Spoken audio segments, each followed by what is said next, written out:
At our big family reunion, more than 70 people showed up. Everyone got these fancy hoodies with their names stitched in. Everyone except me. What I got was a paper plate.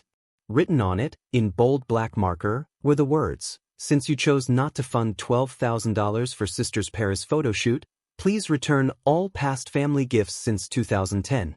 That was my welcome. Mom stood nearby and, in a tone that could slice glass, said, "Family means sacrifice." I didn't argue. I didn't even speak. I just quietly uploaded a single file they were sure had vanished for good. It hadn't. Then I left a box on their porch with a single word written across it, "Returned." That same reunion? The one where everyone else had matching hoodies with their names all embroidered nice and neat? Yeah, that one. My cousin Nathan walked up, grinning like he'd been waiting for this moment. "Here's yours," he said. But instead of a hoodie, he handed me a paper plate. Just a plain plate, with that same ugly message scrawled across it in thick marker.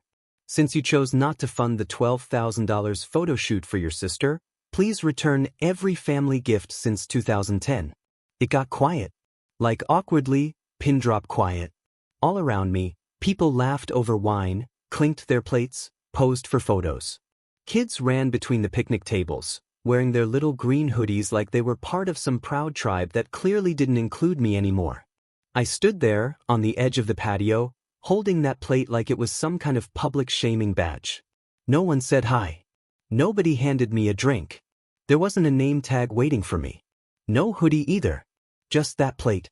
10 inches of passive-aggressive porcelain. Then, out of nowhere, Mom appeared beside me like a well-dressed ghost. Her lipstick perfect, her wine glass full. She didn't look at me. Just said in a smooth, sharp voice, "Family means sacrifice." "Something you think I've forgotten?" I asked, barely above a whisper, still staring at the plate in my hands.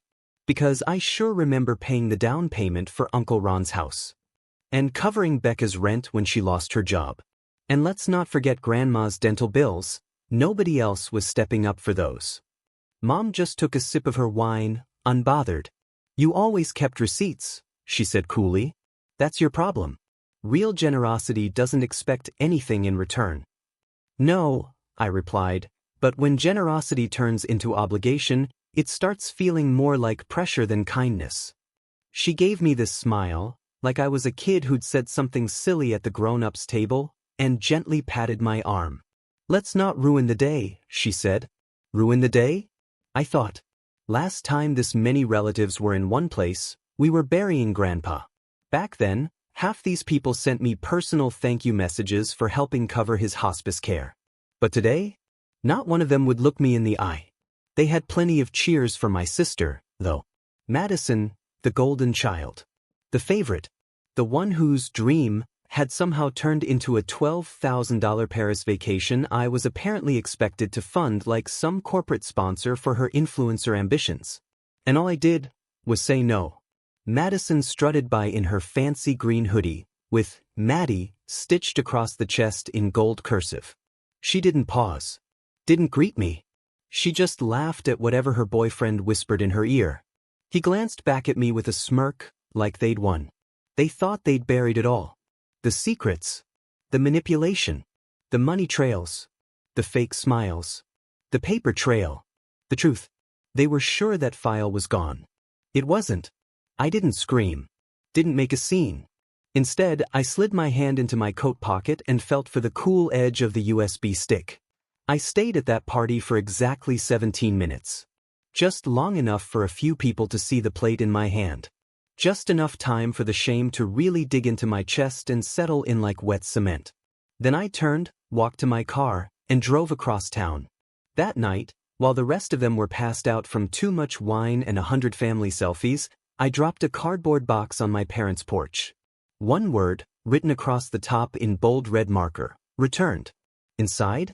Every birthday gift, every itchy Christmas sweater, every dollar store frame with a family photo. And right on top? A printed copy of the file they thought I'd erased forever. They crossed a line that day. I just chose a different kind of response. You want to know how things got this ugly? How a family get-together ended up turning into a passive-aggressive showdown over a Paris trip and a paper plate. Let me rewind for you. Back to when I still believed that loyalty actually meant something. See, I'm the oldest. The responsible one. The guy who fixes things. Right after college, I landed a decent job in financial consulting. That's when it started, when they started circling like sharks who smelled blood in the water. At first, the requests were small. Help a cousin with her student loan interest. Grandma's furnace gave out, and no one else had the cash. Mom and Dad were short on the mortgage again. Every time I said yes. Not because I was rich. I wasn't. But I knew how to plan. I saved. I tracked every dollar. I gave when they asked. And for a long while, they loved me for it. Until I said no. That happened last year. My sister Madison came to the family with this big idea she called a once-in-a-lifetime opportunity. She'd found a photographer in Paris who specialized in high-end influencer photo shoots. Makeup, wardrobe, travel, editing, the whole deal. It was supposed to be transformational. The price tag? $12,000. She even made a Google Slides presentation. I wish I were kidding.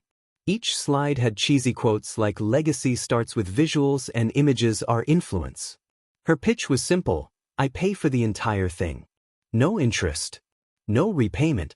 Just pure vibes, apparently. So I said no. For the first time in over 15 years, I said no. I told them I'd already done more than enough for this family.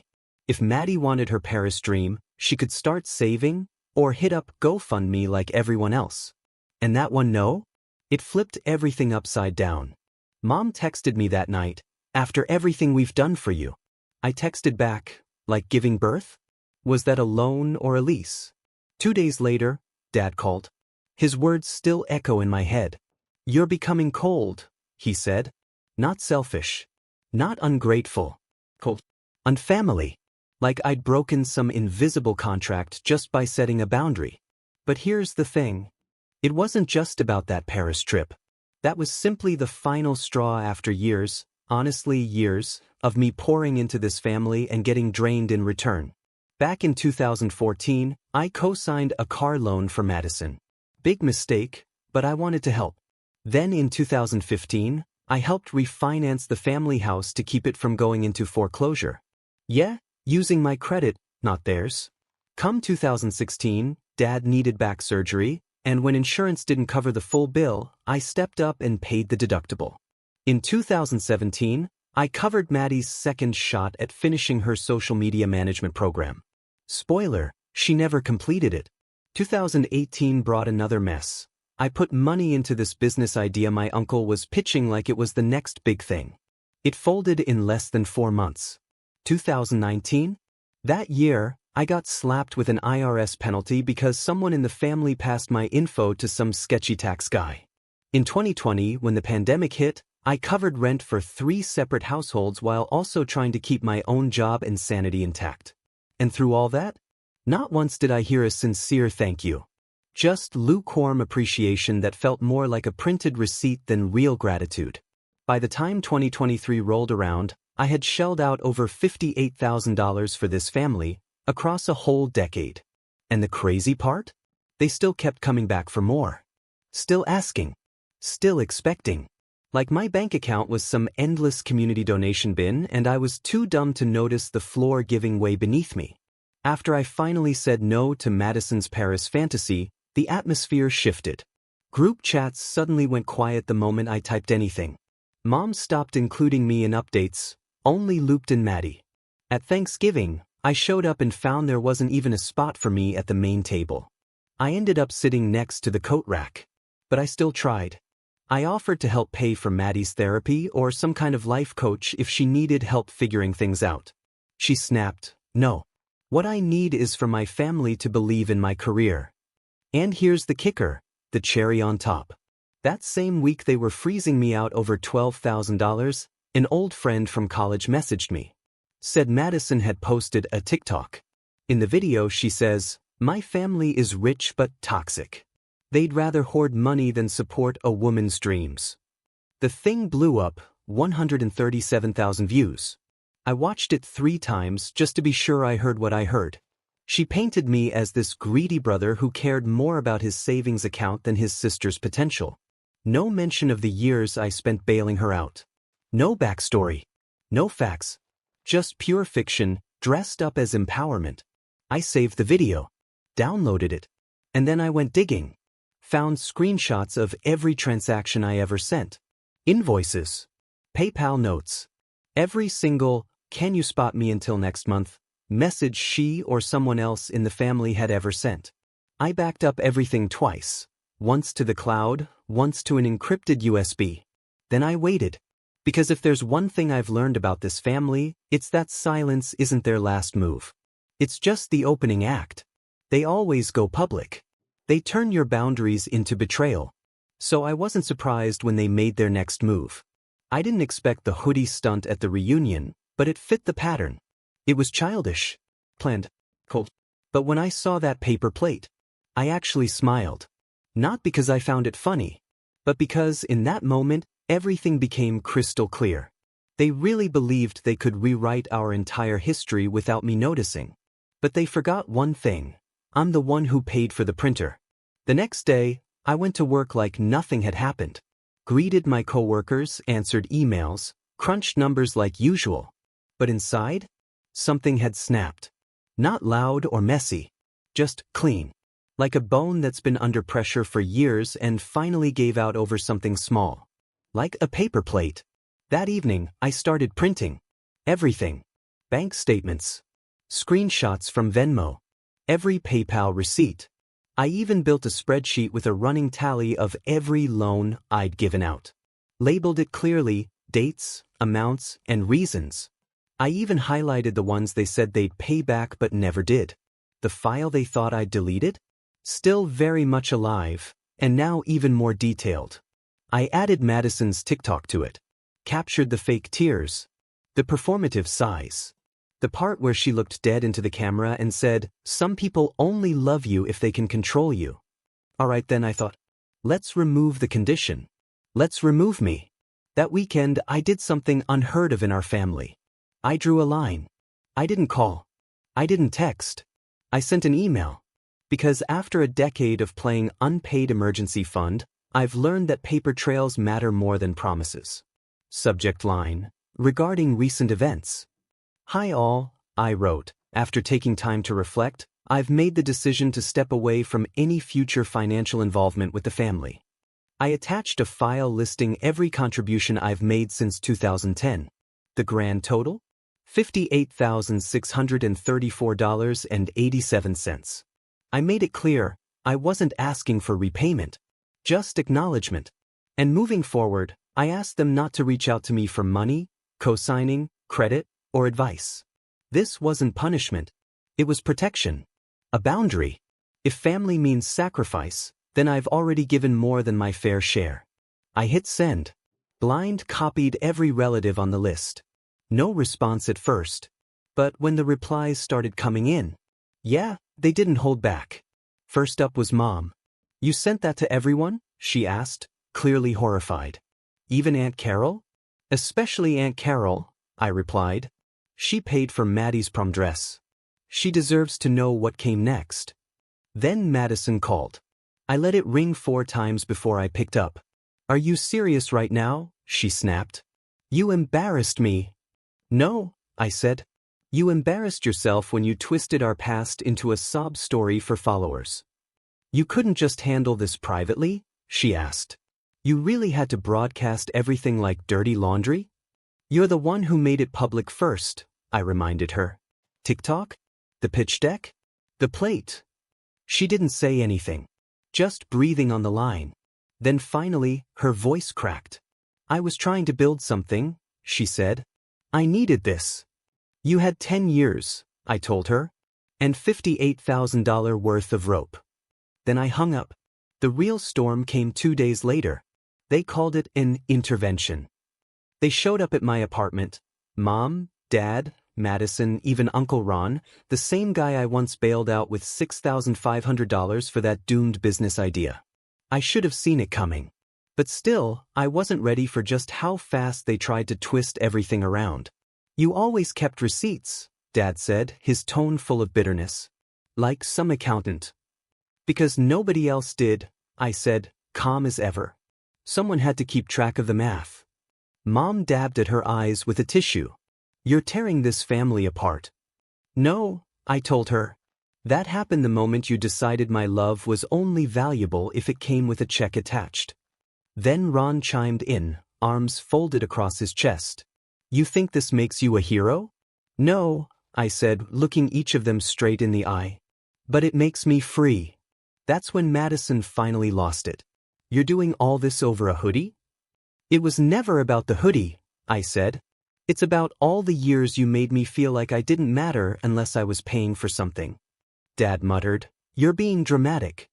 I didn't bother replying. I walked past him, down the hall, opened the coat closet, and pulled out the box I'd been keeping. I dropped it at their feet. Inside was a decade of family memorabilia. Birthday cards. Holiday sweaters. Old photo albums. Every gift. Every note. Every forced symbol of belonging. Taped to the inside of the lid was a printed copy of the paper plate. I pointed to it. You want your stuff back? I asked. Here it is. All of it. With interest. Nobody said a word. I closed the door. Locked it. Let them yell and knock and plead. But I didn't open it again. After 3 hours, they left. That night, I slept like someone who'd finally put down a weight they didn't realize they'd been carrying for years. You'd think after the plate, the file, the box marked returned, they'd finally understand. They didn't. Not right away. The next morning, I woke up to a flood of messages. Missed calls. Voicemails. And Facebook posts so full of passive aggression you could spread them on toast. Family is about forgiveness, one read. Another said, Don't let pride destroy what love built. That one came from Aunt Melanie, the same woman who once borrowed $1,200 for car repairs and spent it on a girl's trip to Cancun. They weren't mad that I drew a boundary. They were mad I made it permanent. But I didn't reply. I didn't argue. I let them sit with their version of the story while I went on living mine. And the silence that followed? That silence was the best gift I've ever given myself. For the first time in what felt like forever, I wasn't getting frantic calls at 11 p.m. I wasn't getting texts asking me to float rent.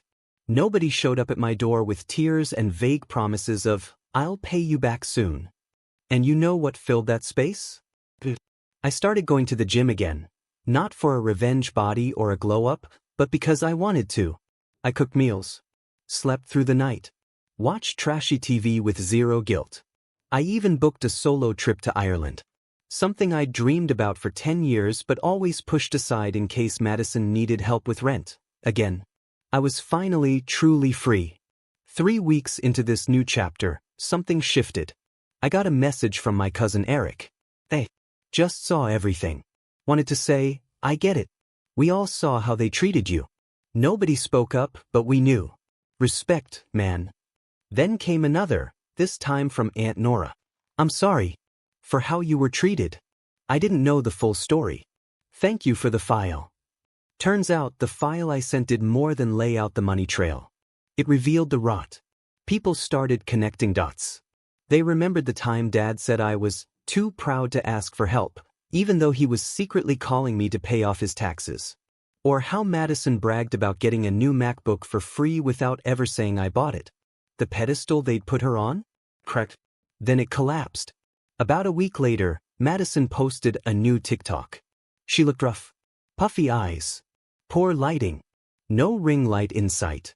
I just want to address some things, she said. People are attacking my family over private matters. Yes, I asked my brother for help.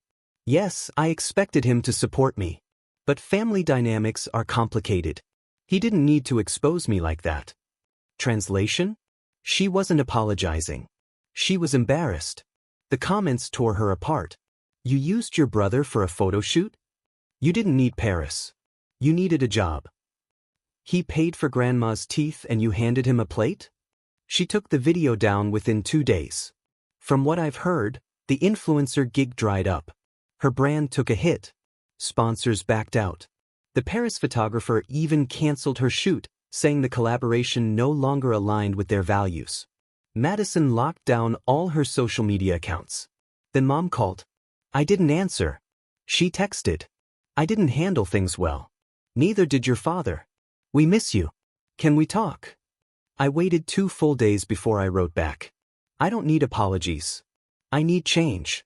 If you want me in your life, it has to come with respect, not expectations. No more money. No more guilt trips. Just honesty. She didn't respond. Not right away. But she didn't block me either. That's progress, I guess. The real surprise, though, came from Dad. Last week, I got a letter. A real, handwritten letter, like it was 1987. Inside was a folded photo of me, 12 years old, beaming with a science fair ribbon in my hand. Tucked in the corner was a single sentence, written in his familiar, neat handwriting. I didn't see you then. I see you now. I didn't cry. But I felt something shift, like a knot in my chest finally loosened. A knot I'd been carrying so long, I forgot what it felt like to breathe without it. They're not fixed. We're not suddenly whole. But here's the thing. I'm not broken anymore. And honestly, that's more than enough. They expected me to come back. Not right away, of course. But eventually. Like always. That was the cycle for over 10 years. Tension, guilt, manipulation, silence, and then me, always the one to reach out. Me calling first. Me forgiving. Me footing the bills. But not this time. This time, they underestimated what it means to truly cut someone off. Not in anger, but in clarity. And clarity? That's permanent. The first month after I walked away was almost too quiet. No passive-aggressive texts. No surprise visits. Just silence. At first, I kept waiting for the other shoe to drop. Maybe a cousin would call, or Mom would hit me with a guilt trip. But the silence stretched on. And in that quiet, I finally started to breathe like a real person again. Something I hadn't done in years. By the second month, the storm shifted. Madison's influencer brand started unraveling live online. A few sharp Reddit users connected her TikToks with the financial receipts I'd shared. One post went viral, a detailed breakdown titled, "This empowerment influencer let her brother pay her bills while she lied for clout." It hit 60,000 upvotes in a day. She went viral, but definitely not the way she wanted. Sponsors pulled back. She posted a clarification on Instagram that only made things worse. "I never lied," she wrote. "I just didn't share all the context." The commenters didn't buy it. "So your brother paid for your life for 10 years and you gave him a paper plate? This isn't a boundary, it's a bailout scam. Where's the hoodie fund, Maddie?" And just like that, her dream crumbled. I didn't feel joy watching her fall, just relief. Like finally, the scales were balanced. Not by my hand, but by the truth. One night, around 1 a.m., I got an email. No subject line. It was from Madison. "I don't expect forgiveness. But I finally get it. That file, that was your only voice. And none of us ever listened. I'm sorry." I stared at the screen for a long time. My hands didn't shake. My heart didn't race. I felt still. I didn't reply. Didn't need to. Because her apology wasn't really for me. It was for herself. And that's okay. That's healing. But my healing was already well underway. By the third month, family lines had redrawn themselves. I started getting messages from people I never expected. Cousin Taylor, who used to laugh at Maddie's jokes. "You were always the glue, man. We just didn't see how much pressure we put on you." Uncle Rick, who I hadn't spoken to in 5 years. "Your dad never let me help. Said he had it covered. Sorry for standing back." Even Aunt Carol, whose backyard I helped rebuild after a storm, sent me a check for $500. Memo line? "For 10 years too late." I didn't cash it. I framed it. Because it wasn't about the money anymore. It was about the shift. They weren't just seeing me. They were seeing who they'd become without me. By month 4, my world had changed completely. I moved to a new apartment, not fancy, but it faced west and caught the kind of light that makes coffee taste better. I took up photography. Bought a used DSLR and started capturing shadows, alleyways, rust, and flowers, beauty that doesn't beg for attention but changes you if you notice. I started journaling, not out of duty, but because after years of managing everyone else's crises, I wanted to document what it felt like to live without being needed. Turns out, freedom is loud, In the best way.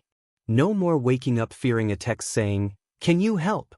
No more juggling bills to support someone else's dream. No more calculating the emotional interest on every dollar I gave away. Now I spent on me. Therapy, travel, puppies, quiet.